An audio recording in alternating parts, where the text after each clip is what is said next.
Hi friends, welcome to வின்சிஸ் kitchen. இன்றைக்கி நம்ம இந்த வீடியோவில் என்ன பார்க்க போகிறோன்னா மட்டன் தலைக்கறி எப்படி வைக்கலான்னு பார்க்கலாம். இதுக்கு ஃபஸ்ட்டு ஸ்டவ் ஆன் பண்ணிக்கிறேன். இப்போ இதில் நம்ம குக்கர் அடுப்பில் வச்சுக்கலாம். குக்கர் சூடானதும் அதில் வந்து நம்ம ஆயில் விட்டுக்கலாம்.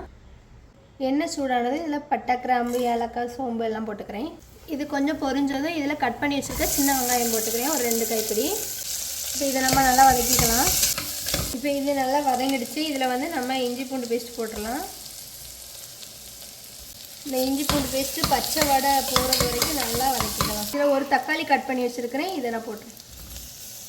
இதையும் லைட்டாக வதக்கி விட்டுக்கலாம். இதுக்கு கூடவே நான் கொஞ்சமாக மஞ்சள் தூளும் கொஞ்சமாக உப்பும் போட்டுக்கிறேன். இப்போ இதை கொஞ்சமாக வதக்கிக்கலாம். இதில் வந்து நம்ம இப்போது எடுத்து வச்சுருக்கிற மட்டன் தலைக்கறியை ஆட் பண்ணிடலாம்.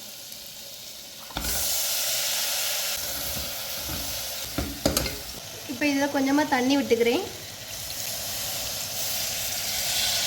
இப்போ லைட்டாக மிக்ஸ் பண்ணி விட்டு பாருங்கள், முங்குற அளவுக்கு தண்ணி வச்சுருக்கிறேன். இப்போ இதை மூடி 8லேருந்து ஒரு 10 விசில் வச்சு இது வேகட்டும். இதுக்கு நம்ம மசாலா அடுத்து ரெடி பண்ணிக்கலாம். இதை நம்ம ஸ்டவ் ஆன் பண்ணி ஒரு பேன் அடுப்பில் வச்சுக்கிறோம். 2 டீஸ்பூன் சோம்பு, 1 டீஸ்பூன் ஜீரகம், கொஞ்சமாக பட்டை, 3 கிராம்பு, ஒரு 4 ஏலக்காய், ஒரு 1.5 டீஸ்பூன் வந்து நல்ல மிளகு, இதெல்லாம் போட்டு நம்ம ரோஸ்ட் பண்ணிக்கலாம்.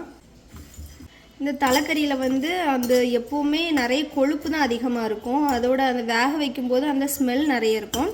அந்த குழம்பு வைக்கும்போது அந்த ஸ்மெல் தெரியாமல் இருக்கிறதுக்கு நம்ம இந்த மசாலாவும் கொஞ்சம் அதிகமாக போட்டுக்கணும். இப்போ பாருங்கள், ரோஸ்ட் ஆகிட்டு இது அப்படி இருக்கட்டு. இது ஆறட்டு நல்லா. இப்போ இது நல்லா ஆறிடுச்சு. இதை நம்ம ஒரு மிக்ஸி ஜாரில் போட்டுக்கலாம். இது கூடவே கொஞ்சமாக தேங்காய் வந்து கட் பண்ணி வச்சுருக்கிறேன், இதையும் போட்டுக்கலாம். இது கூட ஒரு ஸ்பூன் கசகசாவும் போட்டுக்கலாம். இப்போ இதை நல்லா ஒரு பேஸ்ட்டாக அரைச்சி எடுத்துக்கலாம். பாருங்க, இதை நல்லா பேஸ்ட்டாக அரைச்சி எடுத்தாச்சு. இது இருக்கட்டு.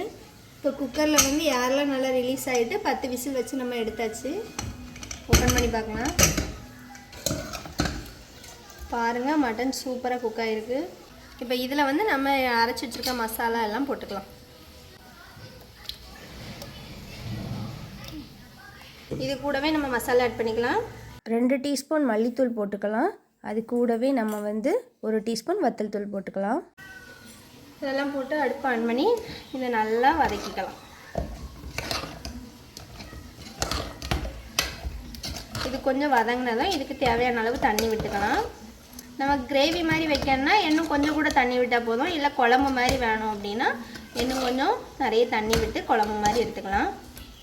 இந்த டைமில் நான் கொஞ்சம் தண்ணி விட்டுக்கிறேன். நான் கிரேவி மாதிரி வைக்க போகிறேன், அதனால் அளவாக தண்ணி விட்டுக்கிறேன். இப்போ நம்ம மறுபடியும் குக்கரை மூடி ஒரு 2 விசில் வச்சு எடுத்துடலாம்.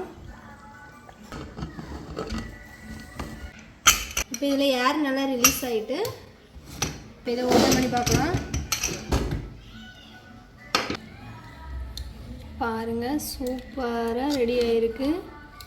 ஃபைனலாக இதில் கொஞ்சமாக கருவேப்பிலையும் மல்லிக்கீரையும் போட்டு கிண்டி இறக்கிட்டோன்னா சூப்பரான மட்டன் தலைக்கறி நமக்கு ரெடி ஆகிடுச்சுது. இதை நீங்கள் வீட்லேயும் ட்ரை பண்ணி பாருங்கள். இது போன்ற வீடியோஸுக்கு நம்ம சேனலை சப்ஸ்கிரைப் பண்ணுங்கள். தேங்க்யூ.